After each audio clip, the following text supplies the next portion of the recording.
जो आप mobile addiction की बात कर रहे हो वो सिर्फ यूथ में नहीं है, वो खैर बड़ों में भी है बिल्कुल है, लेकिन मेजोरिटी में कहने का मकसद ये है कि यूथ हमारी ज्यादा इन चीजों में है।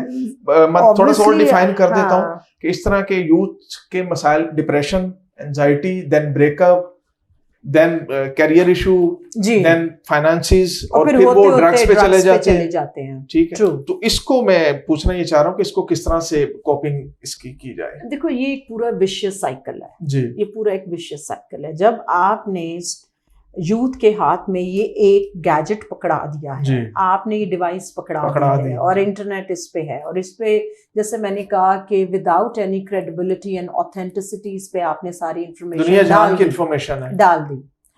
अब ये इंसान के ऊपर है कि उस इंफॉर्मेशन को उसने परसीव कैसे करना है, उसको इंटरप्रेट कैसे करना है, उस इंफॉर्मेशन को डाइजेस्ट कैसे करना है, कितनी इंफॉर्मेशन लेनी है, कौन सी लेनी है, कहां से लेनी है। फिल्टर्स नहीं है, ठीक। और मोस्टली नेगेटिव इंफॉर्मेशन है, मोस्टली आप ये समझ लें कि हम कंज्यूम ज्यादा नेगेटिव करते हैं, बहुत ज्यादा कंज्यूम कर रहे हैं जी। इतनी जरूरत नहीं इंफॉर्मेशन की जितनी ये, इसको मैं इसलिए ओवरफ्लो चल रहा है, बम्बार्डमेंट।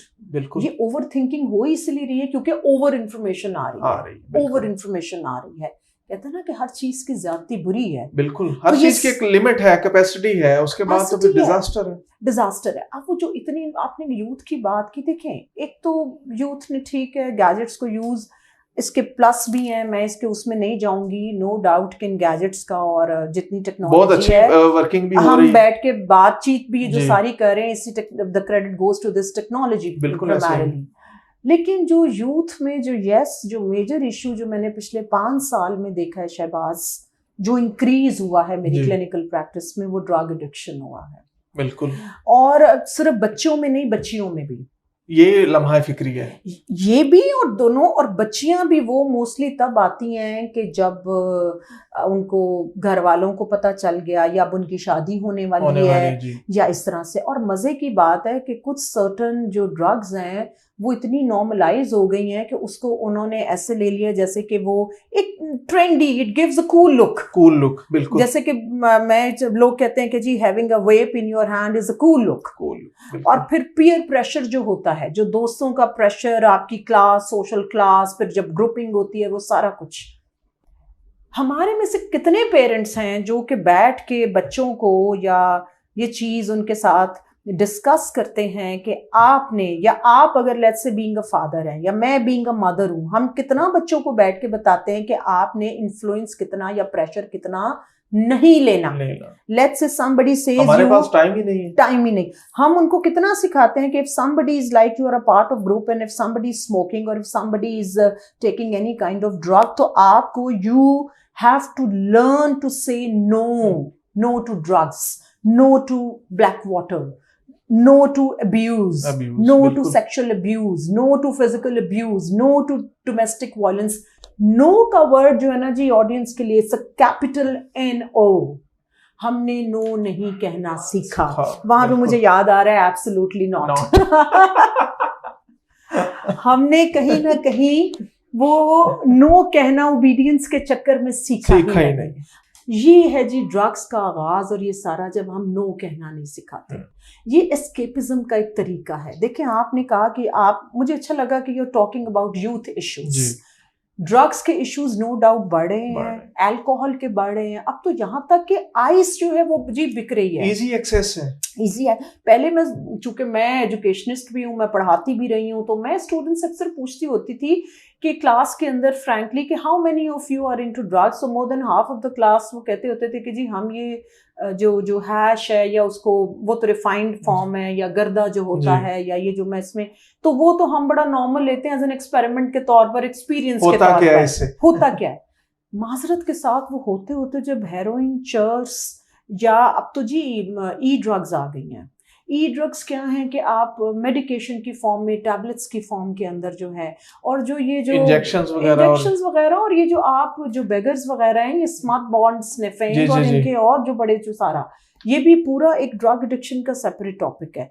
लेकिन यस, यूथ के अंदर जितनी लाइफ तेज चल रही है, एक ठहराव नहीं है जी।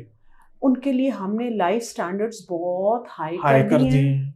उन लाइफ स्टैंडर्ड्स को मेंटेन करने के लिए नाउ दे आर कंटिन्यूसली, वो आपने कहा ओवर थिंकिंग, सो दे कोपिंग स्ट्रैटेजीज उनकी हमने रिफाइन नहीं की, सिखाई नहीं, स्ट्रेस थ्रेशोल्ड पे काम नहीं किया। जैसे कि बहुत बानो कुत्सिया साहिबा कहती होती थी कि आपने ये तो बता दिया मसला क्या है, क्या कभी अपने बच्चे को ये सिखाया कि इस मसले को हल किस करना है। बिल्कुल, जिंदगी में अगर खुदा ना खासा मुझे कोई डिजीज ऐसी हो जाती है लाइक कैंसर या कोई और ऐसी डिजीज, कोई ऐसी एपिडेमिक, तो अगर वो हो जाए तो मैंने उसको किस तरह से मैनेज करना है। या जिंदगी में if I lose some dear one, तो उस ट्रॉमेटिक एक्सपीरियंस को हमने मैनेज कैसे करना है, जो कि पूरा एक वास्ट टॉपिक है कोपिंग स्ट्रैटेजीज का। अब आपने बच्चों के लिए लाइफस्टाइल का जो एक वो पूरा स्टैंडर्ड तो आपने बना दिया कि ये है इसको फॉलो करना है, only then you can get your identity.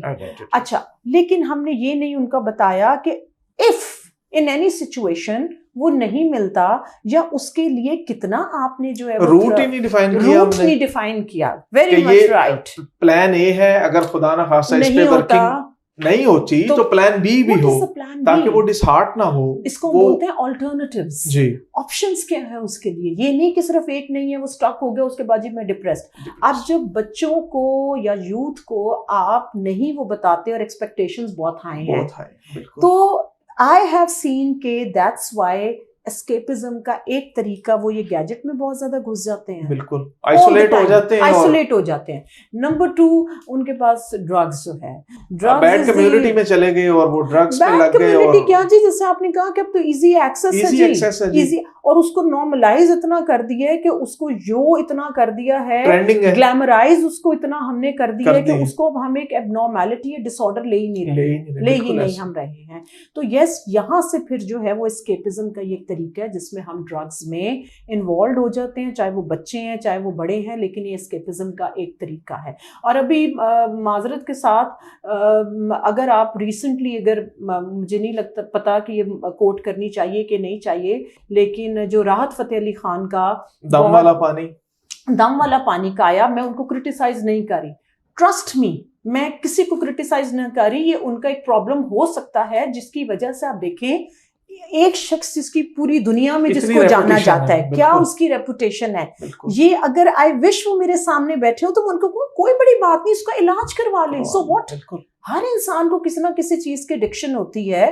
For example, अगर मुझे पहले कॉफी की बहुत ज्यादा एडिक्शन थी तो मैंने सिस्टमैटिकली अपने आप को डिसेंसिटाइज किया अपनी बॉडी को उसके लिए। You got my point? A lot of media people they take the dope and they take a lot of drugs के उनको ये ना पड़े, यहाँ पर wrinkles ना आए, या अब aesthetics is something different। लेकिन कोई बात नहीं, आप देखें थोड़ी सी उनकी इस अल्कोहलिक होने की वजह से उनका पूरा एक रिप्यूट और पूरा जो है वो पूरा एस्टेट आ जाता है। या अगर आप एंड में देखें कि डिप्रेशन का एंड रिजल्ट, यहाँ पर मैं कुछ लाइव एग्जाम्पल देती हूँ। डॉक्टर आमिर लियाकत जी, क्या वो ज़हीन आदमी था? क्या this is what I am saying, sometimes over confidence kills you.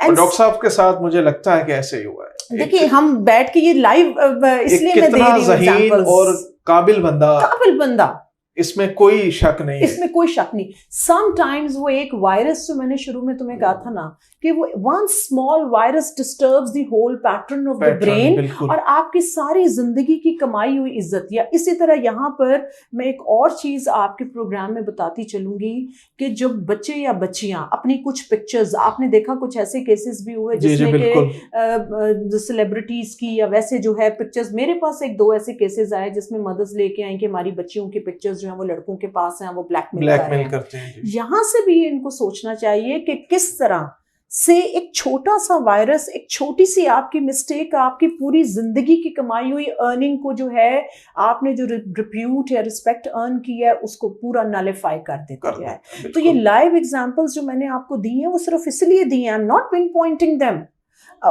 खुदा ना खासा I am not blaming them, I am just saying कि ये जब छोटी छोटी चीजें एस्केपिज्म के लिए, या जब हम ऐसी कंपनी में बैठते हैं या जब हम इन्फ्लुएंस होते हैं, I always say weak minds get influenced by others. strong people decide by themselves what they have to do. ये नहीं होना चाहिए कि जी आप जो कि बाकी लोग ड्रिंक कर रहे हैं या स्मोक कर रहे हैं या ड्रग्स ले रहे हैं तो हम भी शुरू हो जाए. That means कि आपकी अपनी विल पावर ही इतनी नहीं कि you can say even no to them and you can make a decision. It's right now कि for example if somebody is drinking or somebody is smoking तो does not necessarily true कि मैं जो है मैं भी शुरू हो जाऊं. साथ कंपनी दूं. और हर एक का कल्चर होता है. हर एक का ये जो हमने और ये जो ग्लैमराइज कर दिए ना इन चीजों को, ये सबसे ज्यादा, और इसको हमने ट्रेंडी बना दिया है. तो मेरा ख्याल है कि ये बेसिक एक रीजन है जहां से कि हमारा रूट ही आपने कहा कि जाना हमारी डेस्टिनेशन कहीं और है लेकिन हम कहीं और जा रहे हैं. चले जाते हैं. अच्छा डॉक्टर साहब आज तुसी मुझे मरवा ना देना मैं जड़ी लाइव एग्जांपल्स दित्तियां ने लेकिन वो सिर्फ इसलिए दिए हैं रेफरेंस के लिए कि समटाइम्स एक छोटी सी हमारी ऐसा बिल्कुल मकसद नहीं है कि हम किसी को क्रिटिसाइज करें या पॉइंट आउट करें. और एंड में अगर आप देखें कि लोग डिप्रेशन, डॉक्टर आमिर किस कदर डिप्रेशन में चले गए. आई विश कि अगर वो उस टाइम डिप्रेशन का ट्रीटमेंट लेते तो could have been better guided. अगर वहां पर तो जिंदगी में जब भी ऐसे एक्सपीरियंसेस आए, ट्रॉमेटिक एक्सपीरियंसेस किसी के साथ, तो कंसल्ट कर लेना चाहिए. प्रोफेशनल हेल्प जरूर ले लेनी चाहिए. इसमें कोई कबात नहीं है. ये नाजरीन को मैं कहना भी चाहूंगा कि हम जो है ना बड़े हेजिटेट होते हैं, बड़े शाय होते हैं. नॉर्मल हमें कोई प्रॉब्लम हो तो हम फौरन डॉक्टर के पास चले जाते हैं. लेकिन जब इस तरह कोई इशू हो तो कंसल्ट करने में कोई हेजिटेशन नहीं होनी चाहिए. आगे बढ़ के जो इर्द गिर्द के हमारे लोग हैं उन्हें भी चाहिए कि वो मदद करें, वो कंसल्ट करवाएं और इस चीज को, इस मसले को फैसिलिटेट करें.